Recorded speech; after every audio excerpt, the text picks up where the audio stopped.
दोस्तों, मैं अपने चैनल पे लगभग सभी पर्सनल लोन एप्लीकेशन के रिव्यू देता हूँ, लेकिन इनमें से कुछ लोन एप्लीकेशन ऐसे भी है जहाँ पर से मैंने खुद अपने लिए पर्सनल लोन लिया है। और इनमें से एक एप्लीकेशन है मनीव्यू। मैंने मनीव्यू से 10,000 रुपए का लोन लिया है, आप स्क्रीन पर भी देख पा रहे हो, जिसकी पहली ईएमआई मेरी लास्ट मंथ जो है वो कट हो चुकी है और बची हुई ईएमआई अभी आगे आने वाली है। तो अगर आप भी मनीव्यू से पर्सनल लोन लेने का सोच रहे हो तो इसमें अप्लाई करने का सही तरीका क्या है वो आज मैं आपको बताने वाला हूँ। कुछ लोग गलत तरीके से भी अप्लाई कर देते हैं जिसके कारण उनका लोन एप्लीकेशन रिजेक्ट हो जाता है। तो अगर आप भी मनीव्यू से पर्सनल लोन लेना चाहते हो तो वीडियो को कंप्लीट देखिएगा। और आगे बढ़ने से पहले आपसे एक छोटी सी रिक्वेस्ट है, वीडियो को एक लाइक और चैनल को सब्सक्राइब जरूर कर लीजिए। तो जैसे कि आप देख पा रहे हो, मनीव्यू एप्लीकेशन की प्ले स्टोर पे रेटिंग आप देख रहे हो 4.8 की है, यानी कि काफी अच्छी रेटिंग इसकी है। और इसके जो डाउनलोड है वो लगभग 5 करोड़ डाउनलोड इसके हो चुके हैं। अब इसके हम अबाउट सेक्शन में आते हैं, यानी आपको लोन अप्लाई करने से पहले कुछ और भी जरूरी जानकारी है जो आपको पता होनी चाहिए। तो आप जैसे कि यहाँ पर देख पा रहे हो, आप मनीव्यू में 5,000 रुपए से लेकर 10 लाख रुपए तक के पर्सनल लोन के लिए अप्लाई कर सकते हैं। और हम यहाँ पर अगर इसके रेट ऑफ इंटरेस्ट की बात करें, इसके टेन्योर की बात करें, तो इसका रेट ऑफ इंटरेस्ट जो है वो लगभग 14% पर ईयर के हिसाब से शुरू हो जाता है। अब रेट ऑफ इंटरेस्ट आपके सिबिल स्कोर पर भी डिपेंड करता है, यानी कि ऐसा नहीं है कि सभी को 14% का रेट ऑफ इंटरेस्ट लगेगा। आपके सिबिल स्कोर के हिसाब से, आपके प्रोफाइल के हिसाब से आपको रेट ऑफ इंटरेस्ट कितना लगने वाला है ये कंपनी डिसाइड करती है। इसके टेन्योर की बात करें तो 3 महीने से लेकर 60 महीने तक का टेन्योर यहाँ पर हमें मिलता है। एपीआर इसका 17% से लेकर 45% तक का है और 100% पेपरलेस प्रोसेस यहाँ पर किया जाता है। अब आपको अप्लाई कैसे करना है, इस प्रोसेस को ध्यान से समझ लीजिएगा ताकि आपको लोन अप्रूवल जो है वो आपको जल्दी मिल जाए। तो आपको अप्लाई करने के लिए करना क्या है, मनीव्यू एप्लीकेशन को आपको डाउनलोड कर लेना है। इसका जो ऑफिशियल लिंक है वो मैंने नीचे डिस्क्रिप्शन में दे दिया है, क्योंकि प्ले स्टोर पे हो सकता है कि कुछ गलत एप्लीकेशन भी आपको दिखाई दे। तो जैसे आप ऐप को डाउनलोड करके ओपन कर लोगे, आपको इस तरह से इंटरफेस दिखाई देगा। अब यहाँ पर आपको नीचे गेट स्टार्ट पर क्लिक कर देना है। अब इस तरह से इंटरफेस खुल जाता है। अब यहाँ पर आपको नीचे आई एग्री पर क्लिक करना है। अब इस तरह से इंटरफेस आपको दिखाई देगा। अब ऊपर आप जैसे कि देख पा रहे हो, आपको पहले ईमेल आईडी सिलेक्ट करनी है। आप जैसे ईमेल आईडी पर क्लिक करोगे तो आपके मोबाइल में जितनी ईमेल आईडी होंगी वो आपको दिखाई देंगी। आपको ईमेल आईडी सिलेक्ट करना है, नीचे आपको अपना मोबाइल नंबर एंटर करना है और कंटिन्यू पर क्लिक कर देना है।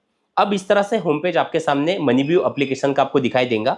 अब आप जैसे देख पा रहे हो, आप 10 लाख रुपए तक का लोन यहाँ पर 10 मिनट में ले सकते हो। अब आपको करना क्या है, वैसे तो यहाँ पर आपको कई ऑप्शन दिखाई देंगे। अब यहाँ से आपको सारी बातों को ध्यान से समझना है, क्योंकि जो लोग कहीं पर गलतियां करते हैं वो कहाँ होती है वो भी अभी आपको आगे मैं बताऊंगा। तो आपको करना क्या है, अप्लाई फॉर लोन, इस पर आपको क्लिक कर देना है।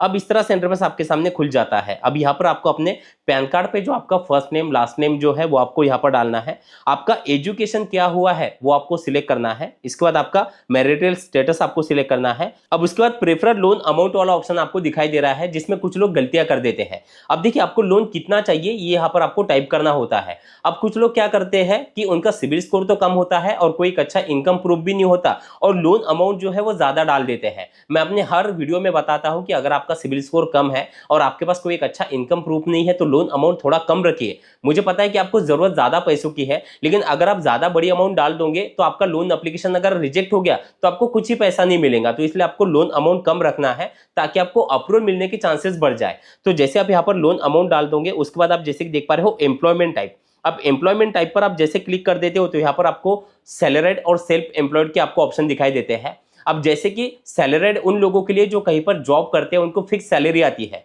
लेकिन कुछ लोग ऐसे भी हैं जो कहीं पर काम तो करते हैं लेकिन उनकी फिक्स सैलरी नहीं आती। खेती का काम करते हैं, प्लम्बर का काम करते हैं, ड्राइविंग का काम करते हैं। तो बहुत से ऐसे काम है कि जिसमें हमारे कोई सैलरी सर्टिफिकेट हमें नहीं मिलता, लेकिन हमारा जो इनकम है वो आता है और कुछ लोगों का इनकम कैश में भी आता है। तो ऐसे केस में आपको सेल्फ एम्प्लॉयड वाला ऑप्शन सिलेक्ट करना है। अगर आपका दुकान है, आपका कोई छोटा धंधा है, तो भी आपको सेल्फ एम्प्लॉयड वाला ऑप्शन सिलेक्ट करना है। और उसके नीचे आप जैसे कि देख पा रहे हो, आपको आपका मंथली इनकम जो है वो यहाँ पर आपको डालना है और फिर नीचे गेट ऑफर पर क्लिक कर देना है।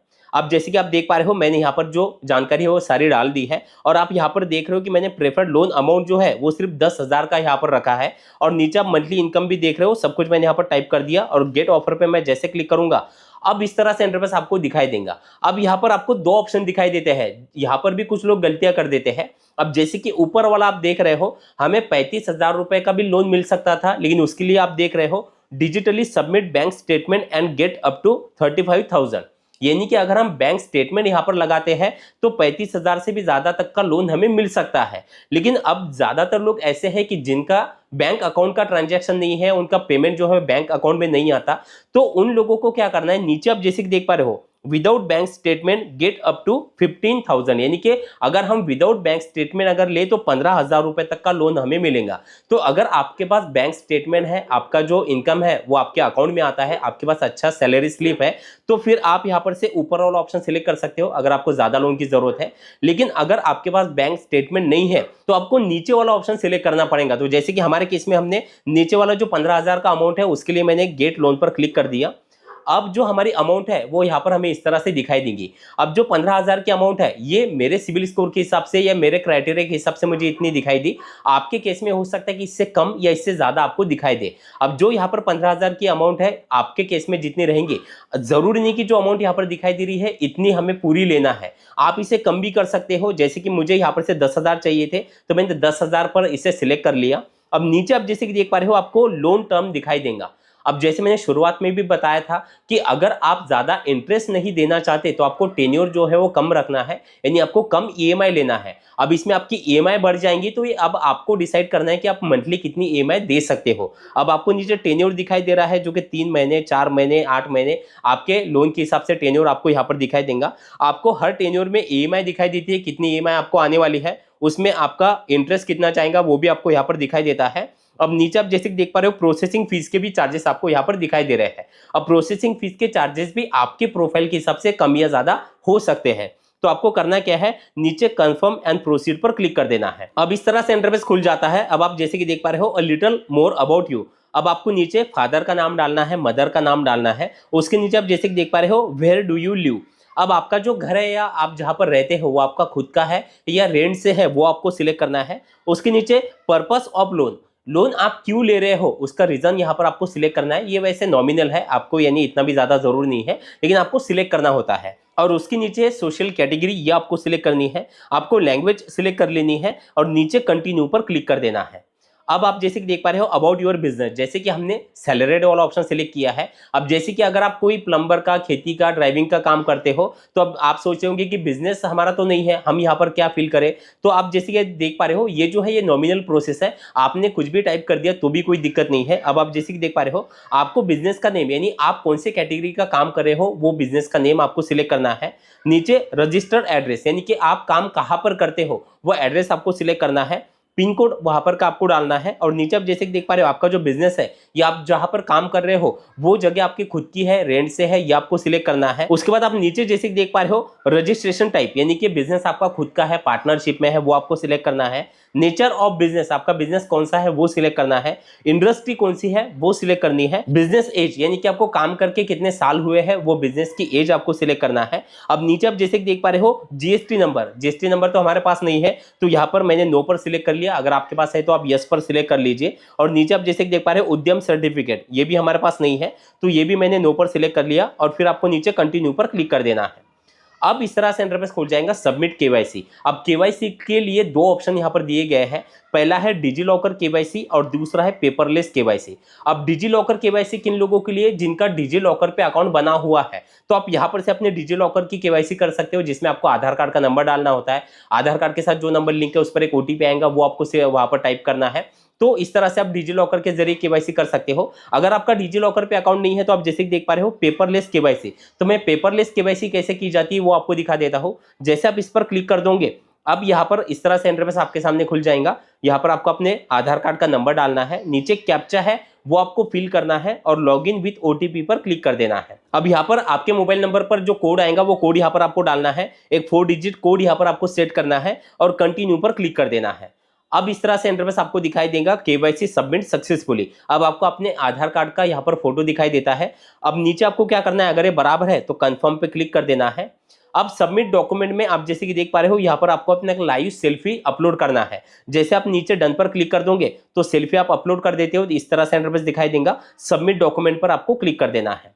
अब बैंक इंफॉर्मेशन वाला होम पेज आपको यहाँ पर दिखाई देगा। अब जैसे कि जो आप लोन ले रहे हो वो आपके बैंक अकाउंट से जो आपकी ईएमआई है वो ऑटो डेबिट कट हो जाती है, तो इसके लिए आपको अपनी बैंक डिटेल जो है वो यहाँ पर लिंक करनी होती है। तो आपको करना क्या है, आपको पहले आपका बैंक जो है वो सिलेक्ट करना है, अकाउंट नंबर आपको 2 बार टाइप करना है, आईएफएससी कोड आपका डालना है। जैसे आप ये डिटेल डाल देते हो नीचे आपको वेरीफाई पर क्लिक कर देना है।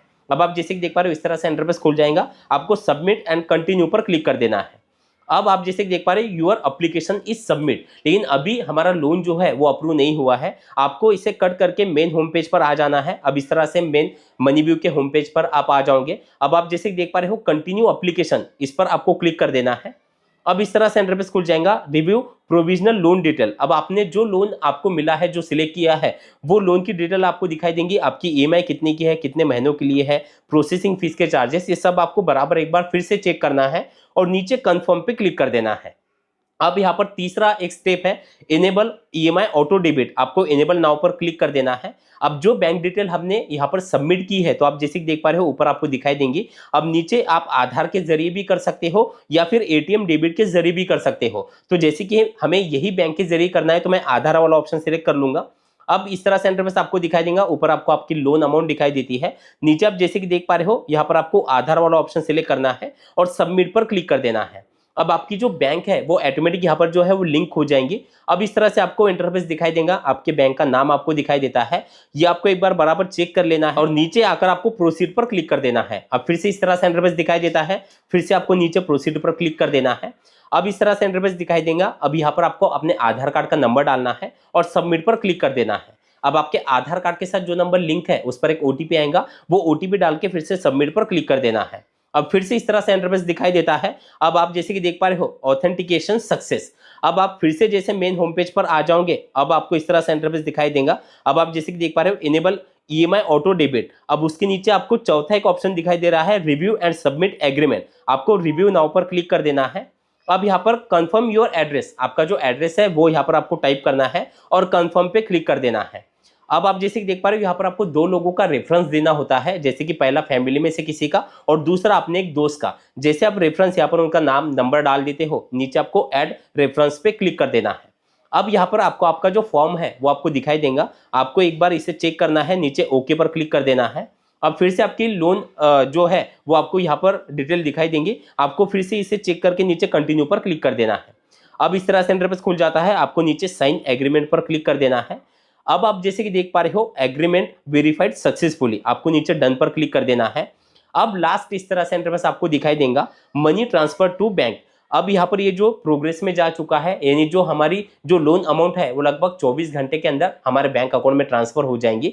अब ये प्रोसेस आपका कंप्लीट हो चुका है। अब आपको आपका जो लोन है वो बैंक अकाउंट में ट्रांसफर होने का वेट करना है और जो ईएमआई आपको मिली है उस डेट से आपको ईएमआई जो है वो पे करनी है। अब ये भी हो सकता है कि कुछ लोगों को मनी व्यू में पर्सनल लोन के लिए अप्लाई करने के बाद लोन ऑफर ही ना मिले, क्योंकि ये जरूरी नहीं कि जब सब यहाँ पर लोन के लिए अप्लाई करते हैं तो सभी को लोन मिल जाता है, क्योंकि कुछ लोगों का जो सिविल स्कोर है वो काफी कम होता है और कोई एक अच्छा इनकम प्रूफ भी नहीं होता, जिसके कारण भी उनका लोन एप्लीकेशन रिजेक्ट हो जाता है। तो अगर आपका लोन एप्लीकेशन रिजेक्ट हो गया है तो कुछ और भी लोन एप्लीकेशन है जहां पर से आपका सिविल स्कोर अगर थोड़ा कम है या आपके पास कोई एक अच्छा इनकम प्रूफ नहीं है तो भी वहां पर से लोन मिलने के चांसेस आपको काफी ज्यादा है। वैसे मैंने सभी लोन एप्लीकेशन पे डिटेल में वीडियो बनाया है, आप चैनल पे जाके जरूर देखेंगे। तो चलिए, थैंक यू सो मच, मिलते हैं अगले वीडियो में।